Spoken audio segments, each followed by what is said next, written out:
అంటే అడ్మినిస్ట్రీరియల్ టాక్టిక్స్ అన్నటువంటిదే ఒకటి. అంటే డైవర్షనల్ టాక్టిక్స్ ఇది. అంతకు మించి ఏం లేదు. సమస్య తొలి దశలో ఉన్నప్పుడు పరిష్కరించుకోవాలి. అలా కాకుండా సాగదీస్తే దాని పర్యవసానం ఇంతకుముందు తెలుగుదేశం ఎన్నోసార్లు ఫేస్ చేసింది. మరి ఎందుకు ఆలోచించట్లేదో ఆయన అర్థం కావట్లేదు. అంటే బాబు గారు సాగతీస్తారు అనేటటువంటి ఒక మాట ఉంది. అది మరొకసారి ప్రస్ఫుటం అవుతుంది.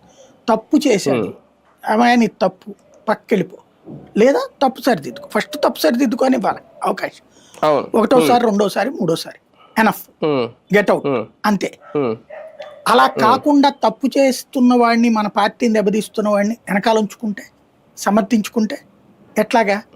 ఇప్పుడు బాబు గారు అయిపోయిందేమో, 30 సార్లు అయింది అక్కడ.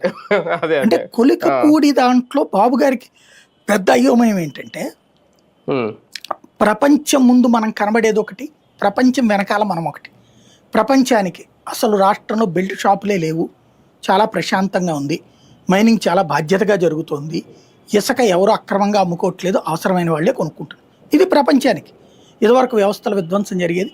జగన్మోహన్ రెడ్డి అనేవాడు అట్లా అమ్మేసుకునేవాడు. ఇసుక రోజు జగనే లారీ తీసుకొచ్చి రాష్ట్రంలో ఉన్నటువంటి లారీల ఇది అన్ని చోట్ల తీసేసుకుని తను వాళ్ళ బంధువులు అందరూ కలిసేసి ఇది పక్కన ఉన్నటువంటి రాష్ట్రాలు తీసుకెళ్ళి అమ్ముకుని డబ్బులు సంపాదించుకునేవాళ్ళు. లేకపోతే కనుక అదేది మైనింగ్, ఆయన బంధువులు అందరూ కలిసేసి లారీలు పొద్దున్నే రాత్రిపూట ఎవరు చూడకుండా వచ్చేసేసి వాళ్ళే తీసుకెళ్ళి అమ్మేసుకుని కోట్లు తీసుకెళ్ళి ఆ ప్యాలెస్ బెంగళూరులోనో, లేకపోతే హైదరాబాద్ లోటస్ పాండ్లోనో, లేకపోతే తాడేపల్లిలోనో గోతులు తవ్వి అందులో డబ్బులు దాచుకునేవాడు. ఈ తరహా ఒక సైకలాజికల్గా ప్రిపేర్ చేసాం జనాన్ని. ఇప్పుడు అవి జరుగుతున్నాయా లేవా అంటే, అప్పుడు డబ్బులన్నా వచ్చినాయి ప్రభుత్వానికి, ఇప్పుడు ఏ డబ్బులు రాకుండా సంపాదించేసుకుంటున్నారు. ఇది చంద్రబాబు గారు ఏమంటారు? ఏమీ లేదండి.